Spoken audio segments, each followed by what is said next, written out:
ओम शांति पाल भाई। ओम शांति ईश्वर भाई। पाल भाई, हम आज की मुरली रिवीजन कर रहे हैं और आज खास बाबा ने बोला है कि बाप का पाठ जो है एक्यूरेट है। वह अपने समय पर एक्यूरेट आते हैं, जरा भी फर्क नहीं पड़ता है। तो उनके आने का यादगार हम लोग शिवरात्रि खूब धूमधाम से मनाते हैं। तो ये है परमात्मा शिव का एक ही है जो शिवरात्रि मनाई जाती है, क्योंकि कलयुग के अंत में बाबा आते हैं और सत्युग की स्थापना करते हैं। फिर बाबा बोलते हैं कि किन बच्चों का विक्रम पूरे विनाश नहीं होते। तो इसके बाबा ने बताया पाल भाई, जिनका योग ठीक नहीं है, बाप की याद नहीं रहती है, तो विक्रम भी विनाश नहीं होते।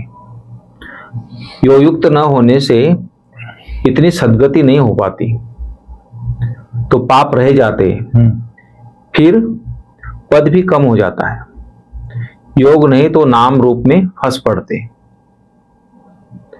योग नहीं लगता है तो उनकी याद आती रहती है। जो नाम रूप में फंसे उनकी याद आती रहती है।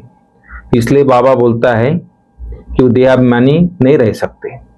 इसलिए बाबा बोलता है कि अपने को आत्मा समझ, बाबा को जो याद करता है, बाबा की याद में रहता है, अपना हमेशा विचार सागर मंथन करता है ज्ञान का, वो बच्चे सच्चे, जो बाप से सच्चे सच्चे रहते हैं और सच्चा होकर चलते हैं, तो उनसे फिर कोई विक्रम होता, छिपाते नहीं है। ऐसे बच्चे बाप की याद में रहते हैं।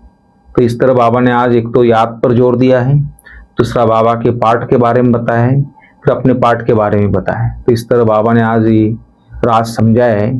तो मैं समझता हूँ डिटेल मुरली आप थोड़ा बताइए, मुख्य बात है आज की। ओम शांति ईश्वर भाई। ओम शांति। आज 2 जनवरी 2025 है जी। आज हम लोग मुरली रिवीजन करते हैं जी। आज बाबा ने शिवरात्रि के बारे में आज बताया है। जी। शिवरात्रि मतलब जैसे ब्रह्मा का दिन, ब्रह्मा का रात होता है। जी। जैसे ही रात्रि शुरू होती है, जैसे 12:01 होता है तो AM होता शुरू होता है। जी। दोपहर को 12:01 होता है तो PM शुरू होता है। जी। वैसे ही बाबा जैसे ही रात पूरा होता है तब मैं आता हूँ बोलता है। ब्रह्मा की रात में आता हूँ।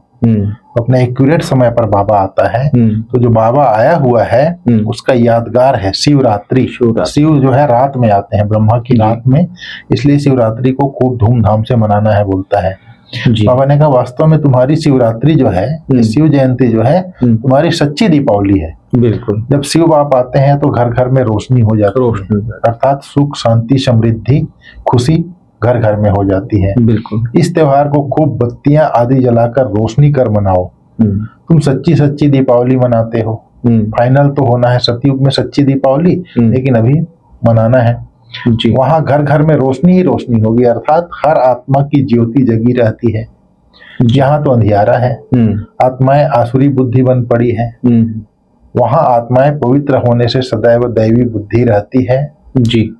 आत्मा ही पतित, आत्मा ही पावन बनती है। अभी तुम बर्थ नाटे पेनी से बर्थ पाउंड बन रहे हो, अर्थात कौड़ी तुल्य से हीरे तुल्य बन रहे हो। फिर बाबा ने कहा दीपावली पर मनुष्य जैसे दुकान निकाल के बैठते हैं, ऐसे तुम अविनाशी ज्ञान रत्नों का दुकान निकाल के तुमको बैठना है। खूब धूमधाम से मनाना है। जैसे दीपावली पर स्पेशल मैदान में पटाखे की दुकान लगाते हैं ना, जी, अलग से, जी, 10-15 दिन के लिए, ऐसे स्पेशल तुमको दुकान निकालना है। बिल्कुल। तुम्हारा कितना सजा सजाया हुआ दुकान होगा, बाबा बोलते हैं। जी। जैसे मनुष्य दीपावली पर करते हैं, तुम फिर शिव जयंती पर करो। जी। तो शिव बाबा सबके दीप जगाते हैं, तुमको विश्व का मालिक बनाते हैं। वह तो लक्ष्मी से धन मांगते हैं, यहाँ जगतम्बा तुमको विश्व की बादशाही मिलती है जगतम्बा से। जी। यह राज बाप समझाते हैं। बाबा कोई शास्त्र थोड़े ही उठाते हैं। बाप कहते हैं नॉलेजफुल होना। यह जानते हैं फलाने फलाने बच्चे सर्विस बहुत अच्छी करते हैं तो उनकी याद भी पड़ती है। तो इस तरह से बाबा ने कहा। जी। फिर बाबा ने कहा जब शिव बाबा आते हैं तो ऑर्डिनेंस निकालते हैं, बच्चे काम जीत बनो। जी। बेहद का बाप आते हैं तो ऑर्डिनेंस निकालते हैं, बच्चे काम जीत बनो। और बाबा ने कहा बाप को सभी भक्त दुख में याद करते हैं, पतित पावन आओ, परंतु वह कौन है, कब आते हैं, यह कुछ नहीं जानते। मनुष्य होते हुए एक्यूरेट नहीं जानते, क्योंकि पति तमो प्रधान है, काम भी कितना तमो प्रधान है। अभी बेहद का बाप ऑर्डिनेंस निकालते हैं, काम जीत बनो जगत जीत बनो। अगर अभी पवित्र नहीं बनेंगे तो विनाश को पाएंगे। तुम पवित्र बनने से अविनाशी पद को पाएंगे। तुम राजयोग सीख रहे हो ना, स्लोगन में भी लिखते हो बी होली बी योगी, वास्तव में लिखना चाहिए बी राजयोगी। जी, योगी तो कॉमन अक्षर है, पहले लिखते थे ऐसे बी होली बी राजयोगी भी लिखते थे, अभी भी लिखते हैं। ब्रह्म से योग लगाते हैं कौन? संत सन्यासी लोग, तो वह भी योगी ठहरे। बच्चा बाप से, स्त्री पुरुष से योग लगाती है, परंतु तुम्हारा है राजयोग। बाप राजयोग सिखलाते हैं, इसलिए राजयोग लिखना ठीक है, बी होली एंड बी राजयोगी। फिर बाबा ने ऑर्डिनेंस निकाला है, काम जीत जगत जीत बनो। फिर बाबा ने कहा बाबा हमको गोरा बनाने आए हैं, फिर मुंह काला कर लेते हैं काम विकार में जा करके। यह है ही कांटों की दुनिया। बाबा हमारा 21 जन्म के आत्मा को भी गोरा बनाता है और इस शरीर को भी, चमड़ी को भी गोरा बना देता है। बाबा ने कहा फिर मुंह काला कर लेते हैं। यह है ही कांटों की दुनिया। ह्यूमन कांटे हैं, मनुष्य ही कांटे बन गए हैं। सतयुग को कहा जाता है गार्डन ऑफ अल्लाह, और यह है फॉरेस्ट। इसलिए बाप का, यह रावण का फॉरेस्ट है, बाप का फॉरेस्ट नहीं कहेंगे। इसलिए बाप कहते हैं जब जब धर्म की ग्लानि होती है तब तब मैं आता हूँ, बाबा कहता है। फिर बाबा ने कहा ग्रहचारी बैठ जाती है काम विकार की। किसी राहु की ग्रहचारी किसको बोलते? कभी राहु की ग्रहचारी बैठती है तो आश्चर्य और भागंती हो जाते हैं। बृहस्पति की दशा से बदलकर ठीक राहु की दशा बैठ जाती है। काम विकार में गया और राहु की दशा बैठी। जी, बाबा बोलते हैं आज कोई भी धर्म वाले मिले, उनको कहना है, बाप कहते हैं अपने को आत्मा समझ मुझे याद करो तो तुम पावन बन जाएंगे, फिर मैं साथ ले जाऊंगा, क्योंकि शिव बाबा आया हुआ है ना। बिल्कुल, बस इतना ही बोलो, जास्ती नहीं बोलो, बाबा बोलता है। फिर बाबा ने कहा देह सहित देह के सब संबंधों को छोड़ो, अपने को आत्मा समझ मुझ बाप को याद करो तो आत्मा पवित्र बन जाएगी।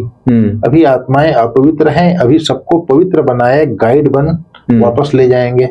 सब अपने अपने सेक्शन में चले जाएंगे, फिर पीटी धर्म वाले नंबरवार आएंगे। अच्छा, बाबा ने कहा सर्विसेबल को तो सब जगह बुलाते हैं, जो बाबा के बच्चे सर्विसेबल होते हैं उनको सब जगह बुलाते हैं। सर्विसेबल भी छिपे नहीं रह सकते और डिस सर्विस करने वाले भी छिपे नहीं रह सकते, सब प्रत्यक्ष हो जाते हैं। फिर सर्विसेबल को सब बुलाते हैं, जो कुछ भी ज्ञान नहीं सुना सकते उनको थोड़ी ही बुलाएंगे, बाबा बोलता है। तो इस तरह से बाबा ने कहा। फिर बाबा ने कहा पॉइंट तो ढेर की ढेर है, नोट करनी चाहिए। जैसे बैरिस्टर लोग पॉइंट का बुक रखते हैं, डॉक्टर लोग भी रखते हैं, दवाई देख कर देते हैं। तो बाबा ने कहा बच्चों को कितना अच्छे रीति पढ़ना चाहिए, सर्विस करना चाहिए। बाबा ने नंबर 1 मंत्र दिया है, मन मना भाव। बाप और वर्षे को याद करो तो स्वर्ग के मालिक बन जाएंगे। शिव जयंती मनाते हैं, परंतु शिव बाबा ने क्या किया? जरूर स्वर्ग का वर्षा दिया होगा। उसको 5000 वर्ष हुए हैं, स्वर्ग से नर्क और नर्क से स्वर्ग बनेगा। फिर बाबा ने आज जो बोला, जिनका योग ठीक नहीं है, बाप की याद नहीं रहती है तो विकर्म विनाश नहीं हो पाते हैं। योग युक्त न होने से इतनी सदगति नहीं होती, सदगति में भी नंबरवार आज का जो बाबा बोला, योग युक्त न होने से इतनी सदगति नहीं होती। एक संपूर्ण सदगति, फिर क्रमशः जी पाप रह जाते हैं, फिर पद कम हो जाता है, अर्थात सदगति कम होता है। योग नहीं तो नाम रूप में फंसे रहते हैं, उनकी ही बातें याद आती रहेगी, वह देही अभिमानी रह नहीं सकते। या तो परमात्मा से योग लगा लो, या तो देहधारी मनुष्य से बुद्धि की जगह लगेगी भी। अगर परमात्मा से योग नहीं है तो मनुष्य में योग लगेगा, उसको कहते हैं नाम रूप में फंसना। इस तरह से बाबा ने कहा है। बाबा ने कहा बच्चे योग युक्त बनो तो तुम्हें हर बात अच्छी समझ में आएगी, परंतु योग ठीक नहीं है, बाप की याद नहीं रहती तो कुछ समझ नहीं सकते, विकर्म भी विनाश नहीं हो पाते। फिर बाबा ने कहा जो बहुत हैं, ऐसे बहुत हैं, योग कुछ भी नहीं है, नाम रूप में फंसे रहते हैं। फिर जिसके नाम रूप में फंसे उसकी याद आती रहती है, तो विकर्म कैसे विनाश होंगे? इसलिए बाप कहते हैं देही अभिमानी बनो। जी। फिर बाबा ने कहा बाप से सच्चा सच्चा होकर रहना है, कुछ भी छिपाना नहीं है। फिर आज का वरदान में बाबा ने बोला बाकी तो योग युक्त रहना है, पाप नहीं करना है, नाम रूप में नहीं फंसना है, तो बाबा ने बता ही दिया। फिर बाबा ने आज के वरदान में बोला है, मैंपन के भान को मिटाने वाले ब्रह्मा बाप समान श्रेष्ठ त्यागी हो। अच्छा।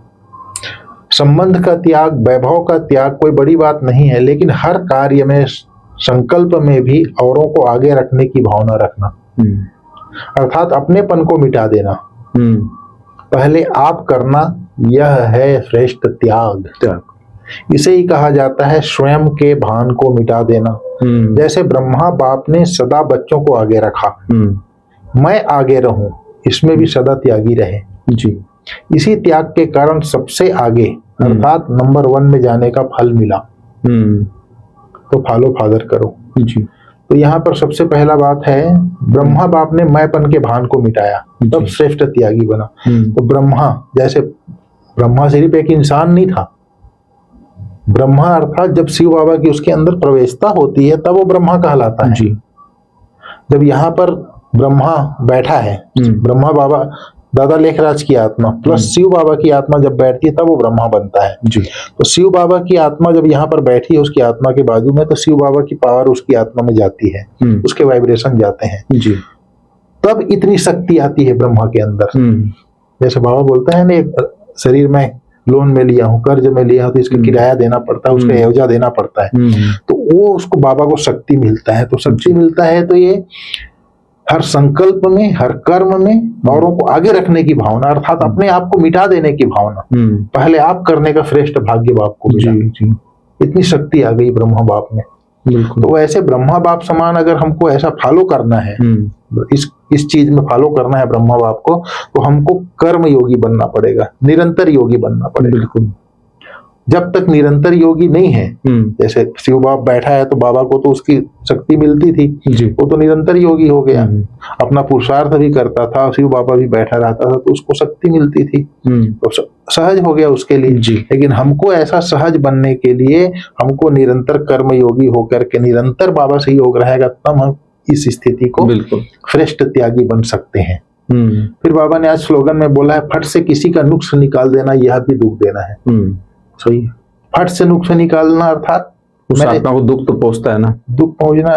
बाबा ने एक बार बोला था, जैसे कोई सामने से आया, आपने किसी को काम बताया, वो काम करके आया, बताया, तो उसको मैं नुक्स निकाल रहा हूँ, मीन्स मैं देह भान में हूँ। तो बाबा ने इसके लिए एक बार बोला था, अनेक प्रकार के भावों को समाप्त कर आत्मिक भाव को धारण करने वाले सर्व के स्नेही भाव। बराबर। सर्व के प्रति स्नेह तब आएगा, अनेक प्रकार के भाव को। बाबा ने कहा, देह के भान में आने से अनेक प्रकार के भाव पैदा होते हैं, कभी कोई अच्छा लगेगा, कभी कोई बुरा लगेगा, लेकिन आत्मा देखने से रूहानी प्यार पैदा होगा। सही। आत्मिक भाव, आत्मिक दृष्टि, आत्मिक वृत्ति रखने से सर्व के संबंध संपर्क में आते न्यारे और प्यारे रहेंगे। इसके लिए बाबा ने कहा, चलते फिरते अभ्यास करो, मैं आत्मा हूँ, मैं आत्मा हूँ, तो अनेक प्रकार के भाव समाप्त हो जाएंगे और सर्व की स्नेही बन जाएंगे। फिर ये नुक्स निकालने की बीमारी भी नहीं रहेगी। बिल्कुल सही। इसके लिए आत्मिक भाव रखना पड़ेगा, अगर आपको नुक्स नहीं निकालना है तो। अगर आप नुक्स निकाल रहे हैं तो देह भान में है और ये उसको सामने वाले को दुख दे रहे हैं, देह भान में है तो आप। ठीक है भाई साहब, ठीक है। ओम शांति।